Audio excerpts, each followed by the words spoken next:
Vandaag, lieve vrienden, we willen van jou over het thema nadenken. Wie kan ik als vrouw dat beïnvloeden dat vrede in mijn ehe is?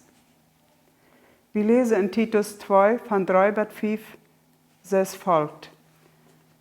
Krijgt ze ook de oude vrouwen, dat zij zich verheulen, wie zich dat verheil geziemt, nicht verleumderisch, nicht dem Alkohol ergeeft. Ze zullen übergeudet leren, en de jonge vrouwen aanhuilen, dat zij ihre Männer leuven, ihre Kinder leuven, besonnen zijn, keusch, häuslich, gütig, en sich ihre Männer unterordnen, damit das Wort Gottes nicht verlästert wird. In diesem Aufschnitt wird der ältere Früh gesagt, weil sie sich nicht verhüllen sollen. Nämlich, sie sollen nicht verleumderisch sein, das heißt, sie sollen nicht Anwahrheiten oder Schlechtes über andere vertellen, wo das darum geht, die anderen in ein schlechtes Licht zu stellen. Sie sollen auch nicht dem Alkohol ergeben sein, das heißt nicht unkontrolliert viel alkoholische Getränke zu sich nehmen. Denn wenn sie diese beiden Dinge tun, dient das nicht dem Frieden, sondern mit Verleumdung und mit Alkohol, mit Suppe, verbreitet früh Unfrieden in ihrer Ehe, in ihrem Heim und auch wieder rüt. Unsere Frau ist, was kann ich als Frau durch beitragen, dass Frieden in meine Ehe ist? Dort hilft uns der zweite Teil von diesem Aufschnitt, in Titus 2 von 3 bis 5, eine klare Antwort. Sie sollen übergeudet lehren und die jungen Frauen anhören, dass sie ihre Männer leuven, ihre Kinder leuven, besonnen sind, keusch, häuslich, gütig, in sich ihre Männer unterordnen, damit das Wort Gottes nicht verlästert wird. Hier sei wie, dass der ältere Früh gesagt wird, dass sie geudet lehren sollen, und die junge Früh anhören, geudet zu tun. Und es steht, dass sie zu viel alkoholische Getränke trinken und verleumden und damit den Unfrieden verbreiten, sollen sie Lehrerinnen sein von dem Göden und die junge Früh immer weiter anhören, dass heute erinnern, ermutigen, ermahnen, anleiden in unsere Städte. Göde zu tun. Auch du, Eva, was diese 7 gute Eigenschaften sind, die ältere Früh, die junge Früh lehren sollen, laut Paulus, der Schreiber von dem Brief an Titus, uns nicht im Anklagen. Und wenn wir diese 7 gute Dinge lehren, in unser Leben, in unsere Ehe, in unsere Familie, wo wir Frieden verbreiten. Halber, wo ich von der Oberbläs ab die erste gute Eigenschaft angehe, was die junge Früh von der älteren Früh lehren sollen. Diese erste Eigenschaft heute, ihre Männer leuven. Woran denken wir, wenn wir diese Aufforderung hören? Sie sollen ihre Männer leuven. Vielleicht sagen wir, ja, ich putze das Haus für ihn, ich wasche seine Kleider, ich koche für ihn. Das ist auch eine Art von Leib und da soll das nicht fehlen. Aber Paulus meint hier mehr als dort. Hier meint es hier der Filialeib. Das Wort beschreibt der Leib zwischen sehr engen Freunden. Das ist eine zärtliche, herzliche, leidenschaftliche Art von Leib. Sie betont das Vergnügen und die Achtung in einer Beziehung. So erklärt diese freundschaftliche Leib Caroline Mahoney in ihrem Buch Anziehungskraft. Caroline sagt wieder, über den Auftrag von der Bibel, unsere Männer zu leuven, ist viel mehr als ein bloßes Arbeiten, Merken von Hausarbeiten. Wir sind aufgefordert, unsere Männer zu leuven, mit nichts weniger als eine leidenschaftliche, zärtliche, herzliche Liebe.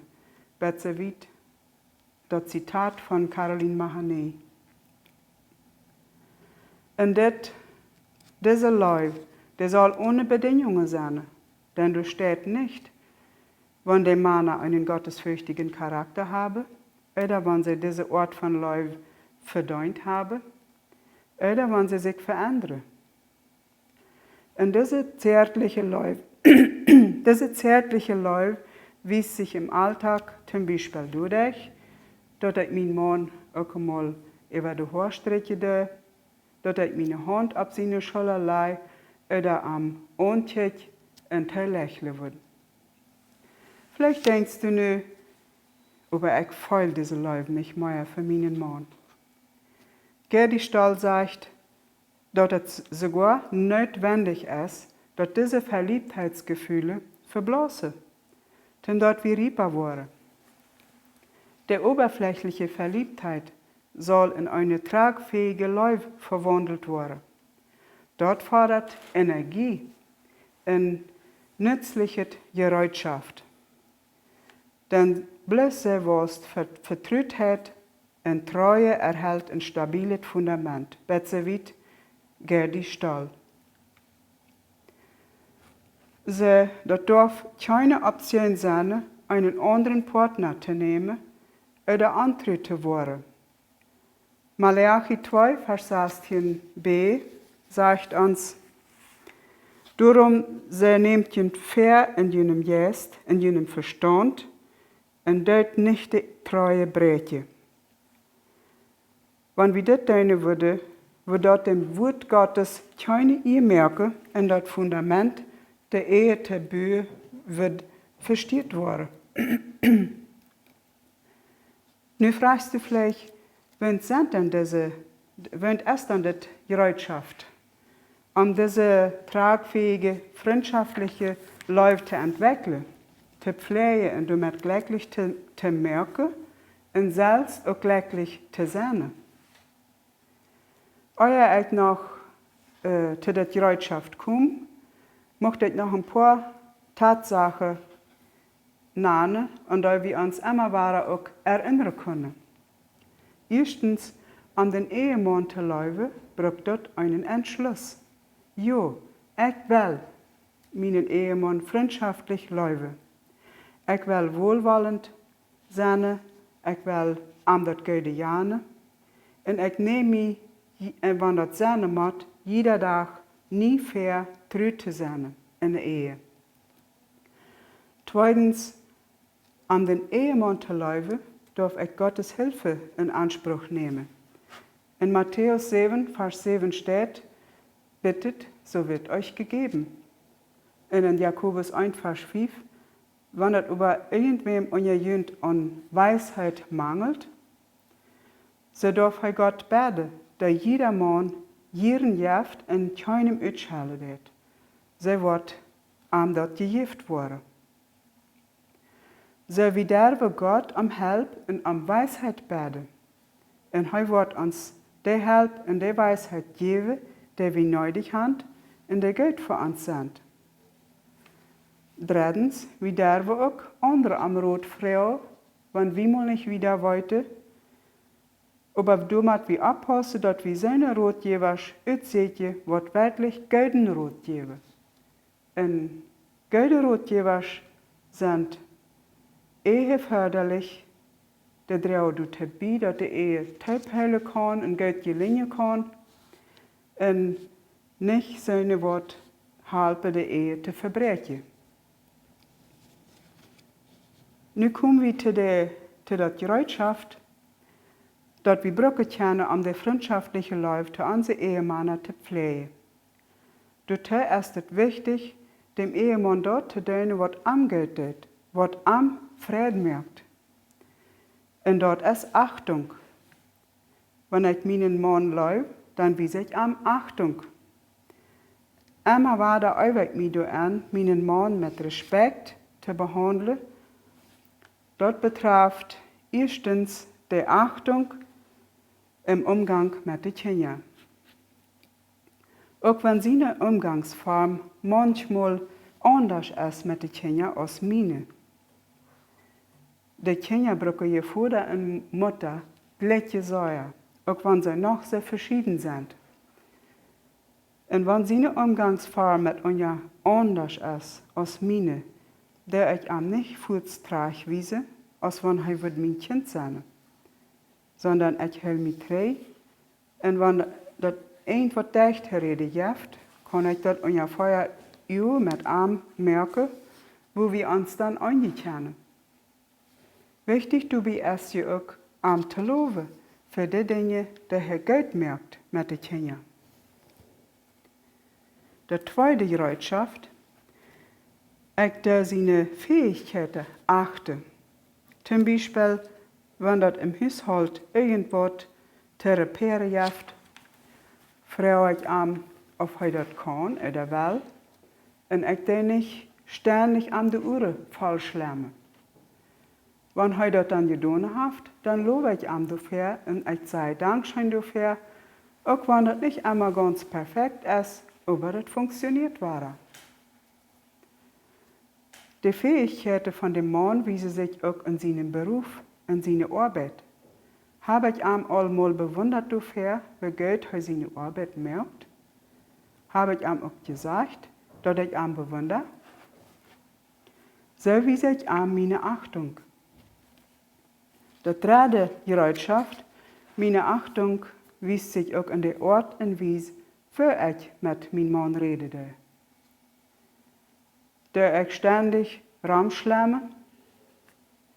Ich denke, wie weiter alle, dass das nicht dem Frieden dient. Wenn ich ein Problem habe, ist es besser, ich frage an, ob wir uns Tippsaten wollen, zum Beispiel zum Terroré trinken, und das Problem in Ruhe durchreden. Und wenn ich irgendwas von ihm wünsche, frage ich am achtungsvoll, ob er das für mich tun will. Ich würde auch gerne, wenn er damit einverstanden ist, eine Liste merken, wo ich das abschreibe, was vielleicht zu erledigen fehlt. Und irgendwann, wenn er Zeit hat, zum Beispiel an einem freien Tag oder wenn er Ferien hat, kann ich ihm die Liste geben und dann kann er dort erledigen und aufhören, dass heute, wenn der Mann mit seiner Liste einverstanden ist. Die vierte Bereitschaft ist ein von den dringendsten Anliegen, was die Männer haben, ist, dass sie in der Öffentlichkeit von ihrer eigenen Frau mit Achtung behandelt wurden. Ein Zitat: Dutzende von Männern deuten berichten, weil das deut, wenn ihre Frau in aller Öffentlichkeit kritisieren, demütigen oder ihr Urteilsvermögen in Zweifel tragen deuten. Einer von den befreuten Männern meint, das Mindeste, was ich von meiner Frau erwartete, ist, dass sie in der Öffentlichkeit zu mir steht. So wie das Zitat von dem Buch von Männer sind Frauensache von Shanti Feldhahn. So, das dient nicht dem Frieden, wenn wir für andere Menschen unsere Ehemänner widersprechen, korrigieren, kritisieren, demütigen oder in Frage stellen, was er sagt. Zum Beispiel, das weißt du nicht oder nee, das wir anders. Oder wenn wir uns lustig merken über irgend für andere, Witze über irgend merken für andere Menschen, das ist nicht Achtung. Und das dient nicht dem Frieden. Was vielmehr dem Frieden dient, ist, wenn ich am lobe für dort, was er gut merkt, auch für andere, zum Beispiel für die Kinder, und am dafür Dankeschön sei. Dass ich am auch mal sage, die ladet über solcher Geschmack, oder du hast ein wunderschönes Essen gemerkt. Und so wieder. Seine oder ähnliche abbühende Wied, auch in der Öffentlichkeit bediente für den Mann Achtung und dort tät am Geld. Also die Achtung für meinen Ehemann zu haben, ist eine Bereitschaft, um diese freundschaftliche Läufe in den Frieden mit ihm zu pflegen. Die fünfte Bereitschaft, die Achtung dem Ehemann gegenüber wies sich auch an, dass ich meinen Mann Dankeschön sei für den Lebensunterhalt, was heu täglich für uns als Familie verdienen wird. Diese Achtung und diese Dankbarkeit, die wies sich auch du an, dass ich zufrieden bin mit dem Lohn. Denn mein Mann verdiene das und dass ich durch einen ungemähten Lebensstil auch dazu beitrage, dass das verdiente Geld utreicht. Das dient dem Frieden und das ist freundschaftliche Leib, wo uns die Bibel abrufen wird. Dabei ist es wichtig, dass ich mich nicht ständig vergleiche mit anderen. Die größere Häuser, teurere Autos, bessere Ausflüge oder schmackere Kleider haben als wir. Und dadurch ich unzufrieden war und undankbar war. Das dient nicht dem Frieden. Dem Frieden dient es aber, wenn ich dankbar bin für die Möglichkeiten, die unserem Einkommen angemessen sind, und du redest das Beste merk. Und dann, wie viel reiner das Gras bei den anderen anscheinend utlässt. Firken scheint das wirklich bloß so, als wenn sie das besser haben. Wir kommen zu dem 6. Bereitschaft an diese freundschaftliche Liebe und den Frieden zu pflegen mit dem Mann. Und das ist das eheliche Teilkommen, auch mit einem anderen Wort gesagt, genannt Sex.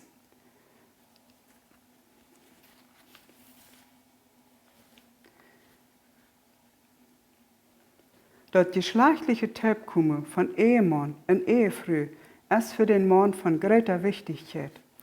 Dort ist es hilfreich, sich bewusst zu merken, der Mann hat sich nicht selbst so gemerkt, sondern Gott, der Schöpfer, hat am so geschaffen. Sex hat gewaltige Auswirkungen auf das Selbstwertgefühl von einem Mann. Sie meint ein Mann, ein befreiter Mann, von schauen die Feldhahn in ihrem Buch. Auch wenn ein Mann beruflich durch eine solche schwere Krise geht, wenn seine Karriere damit trifft, zu verbrechen und dort an alle Ecken, an alle Arten in Enya brennt, solange als seine Frau am will und im Bad alles gut rennt, kann er alle anderen Krisen standhalten. So sieht es befreiter Mann in dem Buch von Schaunti Feldhahn wieder. Ein anderes Zitat von einem Mann in dem Buch: Männer sind Frauensache, heute die Bedienung der Sexualität kann überhaupt nicht hoch genug eingeschätzt werden. Eine erfüllende Sexualität gleicht viele Unsicherheiten ab andere Städte ut. Besser wie das Zitat von diesem Mann aus dem Buch von Schaunti Feldhahn. So, diese Aussage von diesem Mann wiesen uns, dass es für den Mann kaum was Wichtigeres gibt, was mehr Bedeutung für ihn hat, als von seiner Frau gewollt zu sein und dass es im Bad alles gut rennt. Zwischen Ehemann und Ehefrau. Dabei ist das für den Mann unerlässlich, dass es regelmäßigen Sex gibt, was heute regelmäßig fragst du vielleicht. Das ist so, Mann und Frau sind auch in dieser Hinsicht sehr verschieden, was ist zu merken. Dort wird nötig sein, das Thema in aller Ruhe, vielleicht beim Terroré ungefähr Uhr, zwischen Ehemann und Ehefrau zu bereden. Sehr wichtig, nicht los zu uns im Bad, wenn beide müde sind, oder tidig zum Morgens beim Mathe, oder beim Aufscheid nehmen, wenn der Mann zur Arbeit fährt, oder vielleicht sogar am Etestisch, wo die Kinder mit dabei sind. Auch nicht mit der Nachbarsfrau, der Freundin, und in vielen Fällen auch nicht mit der Mutter. Mit der Mutter bloß in so einem Fall, wo die Mutter wirklich abbühenden Rat geben kann. Sondern in allem Respekt und in gegenseitiger Achtung mit dem Ehemann selber. Eine Möglichkeit ist, sich darauf zu einigen, aufeinander zu gehen und sich in der Mitte zu treffen, im Fall, wenn Mann und Frau ganz verschiedener Meinung sind. Sie können sich über das Thema Frieden schließen. Was auch dem Frieden dient in der freundschaftlichen Lauf zu dem Mann, wenn ich weiß, mein Mann wird ihren Sex haben, zum Beispiel zu uns, dass ich mich dann über Tag mit der Hausarbeit nicht überarbeitete und vermeiden merke. Denn dem Mann ist das Folgende sehr wichtig und von größter Bedeutung. Regelmäßiger Sex und dass seine Frau am well und voll aktiv dabei ist, dass sie das auch genoten hat. Freundschaftliche Liebe merkt nach Titus 2 wird gepflegt und dort ist dem Frieden in der Ehe und in dem Heim deutlich. Auch wenn man mehr als 50 Jahre ist. Aber war er nie. In den verschiedenen Tiden von der Ehe, als man jung befreit ist, als man vielleicht in der Zeit ist, wo kleine Kinder da sind, oder als man älter ist. Immer war wird es nötig sein, sich in allem Respekt auszutauschen und Lösungen zu finden zwischen Ehemann und Ehefrau. Dabei ist das notwendig, ab der Empfindungen und der Meinung von dem anderen zu horchen, sein Wohlergehen zu sehen und nicht bloß meine eine Sicht aus der Rechte durchzustahlen. Denn Mann und Frau sind sehr verschieden. Wie man nur die Bibel noch vorstellen, Sex ist nicht bloß für die Produktion von Kindern, sondern die jenseitige Frieden und nicht bloß bei der Fruchtbarkeit von der Frau abhielt. Die Bibel sagt wieder in 1. Korinther 7 von 2 bis 5, aber am Unzucht zu vermeiden, soll jeder seine eine Frau haben und jeder Frau ihren einen Mann. Der Mann soll der Frau geben, was er schuldig ist. Kreuze soll auch der Frau dem Mann geben, was sie am schuldig ist. Die Frau verfügt nicht über ihren Körper, sondern der Mann. Ebenso verfügt der Mann nicht über seinen Körper, sondern der Frau. Einer soll sich nicht von dem anderen wegtragen. Bitte eine Zeit lang, wenn beide dort wollen, dann dort sie zum Bede Ruhe haben. Und dann kommt wahrer Taub, dann dort jünt der Feind nicht versägt, weil sie jünt nicht enthüllen können. Besser weit 1. Korinther 7 von 2 bis 5. So weit der Gedanke zu dem Thema Sexualität in der Ehe als Werkzeug der freundschaftlichen Liebe und des Friedens in der Ehe. Wir kommen nun noch zu ein 7. Werkzeug, was ich nun noch durchdeuten möchte, um den freundschaftlichen Lauf und den Frieden mit dem Mann zu pflegen. Warum nehme ich das nun noch extra durch? Extra darum, weil es dem Mann dort so sehr wichtig ist. Nämlich, in der Ehe von deinem Mann brauchst du keine Traumfigur zu haben, aber du sollst ab dein Äußeret achten. Heu wird die Jiren nur seine Kräfte halten. Das ist ein Zitat von Shanti Feldhahn in ihrem Buch Männer sind Frauensache. Ja, das geht nicht darum, dass wir eine Traumfigur haben, aber das geht darum, dass wir uns mehr geben, unsere äußere Erscheinung attraktiv zu merken. Für wen? Für sonst keinen anderen als für unseren Ehemann. Vielleicht sollen wir uns das ein bisschen hübscher merken, ein bisschen eleganter antragen, extra für den Ehemann. Oder vielleicht dreibet vorher mal der Weg eine halbe Stunde Sport merken. Zum Beispiel Correccaminata oder Gymnastik merken. Fahrradfahren, Schwammen, Trampolinrennen oder ähnliche Dinge. Diese sportlichen Übungen waren unsere Gesundheit dienen und unserem Wohlbefinden, wie waren uns später Freude. In uns Ehemann war das Resultat, nämlich eine Bett sportlichere, fittere Frau zu schätzen wollte. Und er wird sich daran freuen.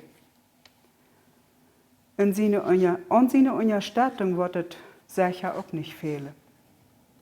Das geht nicht darum, dass wir äußerlich perfekt sind, sondern dass der Mann möchte, meine Frau sich mehr, auch äußerlich gut Geschmack utlassen. Und lässt sich nicht hängen. Dort ist dem Mann sehr wichtig, Gott hat ihm auch in dieser Hinsicht sehr gemerkt. Nu habe ich 7 Werkzeuge, 7 Gerätschaften genannt, wo ich als früh diese freundschaftliche, zärtliche und leidenschaftliche Liebe, von der Titus 2, Vers 4 redet, zu meinem Ehemann pflegen kann. Ich teile diese 7 Gerätschaften, diese 7 Werkzeuge nochmal ab. Erstes Werkzeug, Achtung für den Ehemann im Umgang mit den Kindern. Zweites Werkzeug, Achtung von den Fähigkeiten von meinem Ehemann. Das dritte Gerätschaft, Achtung, wie sich auch an der Ort und Weise, wo ich mit meinem Ehemann rede. Das vierte Gerätschaft, ich achte meinen Mann auch in der Öffentlichkeit, manch andere Menschen.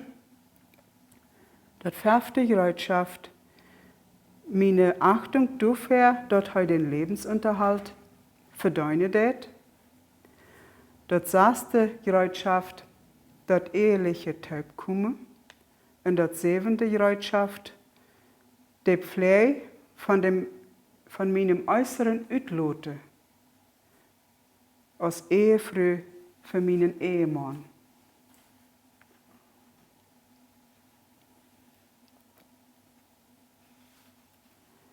Durch diese Werkzeuge kann ich sehr viel dazu beitragen, dass Friede in meiner Ehe ist. Das gibt noch viel mehr zu diesem Thema zu sagen, aber für das Mal ist das genug. Vielleicht fragst du dich, ob ich das alles hinkriege. Dazu muss ich sagen, ich sehe Üben und Lehren.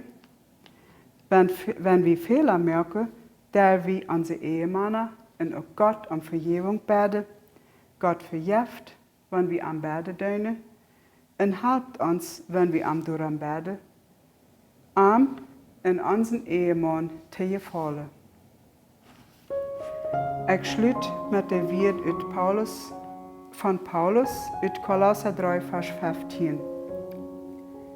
In der Friede Christi, zu dem die auch berufen sind, in einem Körper, soll in jene Horte regieren und seid dankbar. Jesus Christus möchte uns seinen Frieden in unsere Ehe schenken. Das ist mein Wunsch. Shalom.